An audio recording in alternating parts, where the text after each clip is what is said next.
what's all? Is it up in All the Smoke?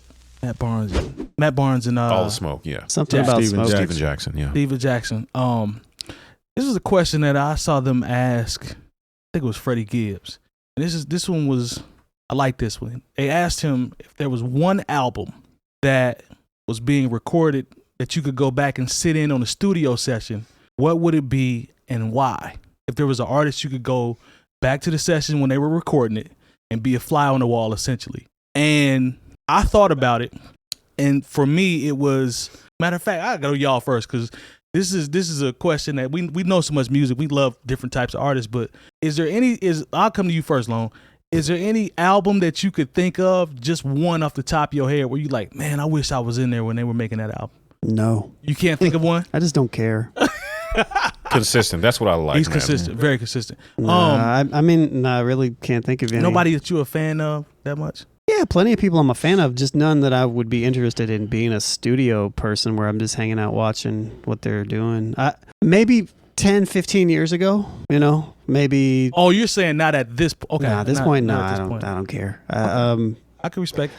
But the thing that keeps coming to mind is like, not even like hip hop though. I'm thinking like, what were the studio sessions like with like Quincy and Michael and stuff like there that? We go. There we go. Like what does there we go. Like Genesis, like when they were making stuff with Phil Collins, and Peter Gabriel. Yeah, Peter Gabriel. I like that. Stuff like that. How does Elton John record? Like stuff like that. Nice. But hip hop wise, nah, especially nowadays. I mean, my answer wasn't going to even be hip hop. It would be Stevie Wonder. Songs in the Key of Life. Bingo. That's the one. Especially I would if they're like writing music down for him. I'm with that. I would actually ride with Stevie Wonder or. You heard what he said. I heard him. Yeah. That's or like Outkast, either 𝗏𝗏 or 𝐴𝑇Aliens. Oh, that's a good one. Yeah. I love 𝐴𝑇Aliens. The ones Lone named, especially like. Yeah, like Thriller or even Off the Wall. Yeah. To have Mike actually finding himself. You know what I'm saying? Yeah, early Mike. Yeah. Because those were both Quincy Jones era albums, you know what I'm saying? So Quincy was that guy back then. I think the thing that like interests me is just generally like a producer working with artists as opposed to just like hip hop artists like grabbing a beat and doing something. I don't care. Like watching the interaction between the two. I know that process. I just don't care. I think I would be scared to be a part of a Parliament Funkadelic recording. That would be kind of cool. That would be crazy. That might be nuts. You know what? There was a whole lot of stuff going on in them recordings. That might actually be one that I would choose, and the only reason why is because one, it would be nuts, but also like I've made music in the studio where they recorded most of their albums up in Detroit. Oh, yeah. Yeah, when I did the Red Bull Music Academy thing, I was in there. I literally saw like their uniforms are like on display there and stuff. Tight. And so I've been in those studios and all that stuff. I'm sure that was a vibe to be in there. It is different. It was super interesting. But What about another one was that came to my mind would be Hitsville in Detroit. Yeah, that's where it was, wasn't it? I'm pretty sure. Were y'all at Hitsville? Hitsville's where we were. Y'all were at Hitsville? Yeah. I didn't know that's where y'all were at. Yeah. We're at. Yeah. Excuse me. I'm pretty sure that's where Parliament recorded all this. No. What am I thinking of? There's two of them. There's two of them. You getting me confused now. Hitsville is Motown. Stevie, Temps, Supremes. All You're that. right. Yeah. I was about to say, I'm like, wait a minute, did I miss? did I miss something? Hold on, maybe I have this screwed up. This is a random sidebar. I don't know, because where we were at is where Mick Jagger recorded a lot of stuff, and where Parliament recorded a bunch of stuff. And I thought it was called Hitsville, but maybe it wasn't. Maybe I just had that stuck in my head because I know where you was going. There was another place that's legendary. Now you got me. I got to look it up. So, J Moore, what you think, man? I would have loved to been in the sessions with, or just been a fly on the wall for Prince, Purple Rain, just because, a lot of things. This is movies. This is music. This is TV shows. The greatness or the whackness is found in the edit and what you leave off. There's still stuff tucked away from them sessions. Facts.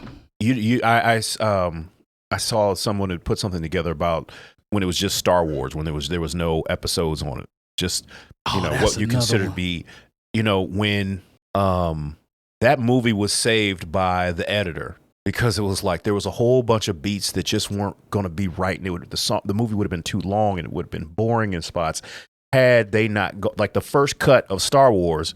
If that's what they would have released, we're probably not talking about Disney Plus, all these Disney years Plus later. Is lit, by the way. Or at least we're not talking about Star Wars content being on Disney Plus, because that would have been it for the franchise. And so I think certain albums could be that way. I feel that's why a lot of Prince albums are. Wait, John Williams scored. Yeah, John Williams. He scored. Yeah, he scored. What's called? Okay. But when you think about Prince, kind of what he decides to keep, and what I think that's the difference a lot of times in not just Prince albums, but anybody's albums, what they decide to keep, and he just, the sequencing, how the transitions were done, when this was everything is still single bass, but like basically Purple Rain all flows together. It's not just like, okay, we're going to fade out. There's some songs like that, but that's just the perfect mix of ballads, rock songs, the R&B, the funk, all of his influence culminated up to that point and creating something that is just timeless in Purple Rain. Like I like to listen to Purple Rain as it is. I hate when I don't want to listen to the remaster. I don't want to listen to the 40th anniversary or whatever year release they've put out. I want to listen to Purple Rain as it was released when the movie came out, with the cracks. With the cracks. That's how it was. That's how he wanted it, and that's how I would rather listen to it. With Prince, probably the other one, of course, because I'm such a fan of Jimmy Jam and Terry Lewis. I know what you're gonna say. I think I'd be more interested. I know you're probably thinking I'll say Any Heartbreak. That's what I thought. I would say Any Heartbreak just because like the members of the group had so much tension going on at the time. But seeing them take Janet Jackson, who had been a failed act up to that point. True. And seeing them create Control and turning her into basically the other black person that they would play on MTV at the time.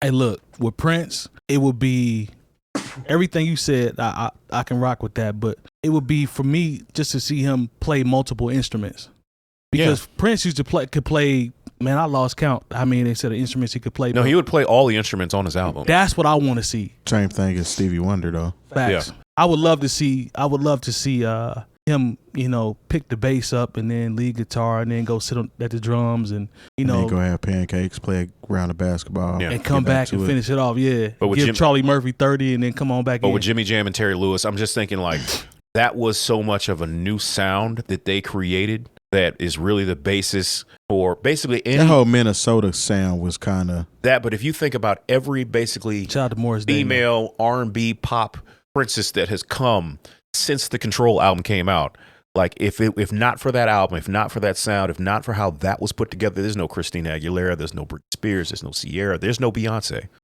Sound Systems, Detroit is the place. That's the place. Okay, good looking out. And the building looks similar too. It's like a Detroit looking building. So David is snapping in the thread. He said Thriller. He said Kinda Blue, Miles Davis. Now that's a good one.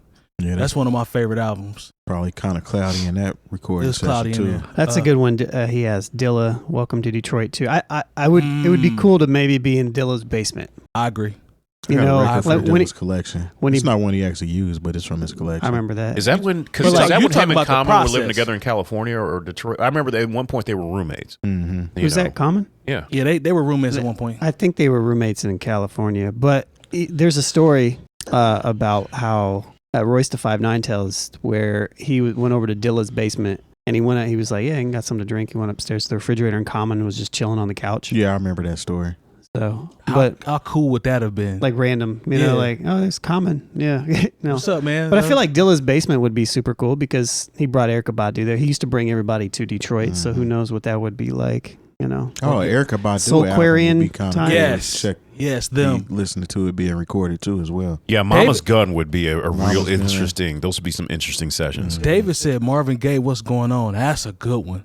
I'm more interested in the behind the senes because, of course, Berry Gordy was like, "Could you please give me some hit records instead of making this whole thing about the Vietnam War and the environment? I need some love songs. I need some records. I need an actual just Motown movie, not just centered on one group, but just that whole story out together. That would be hard to cast. That would need to be a Netflix and we would series. need how many 3 or 4 seasons. Yeah. Oh, seasons.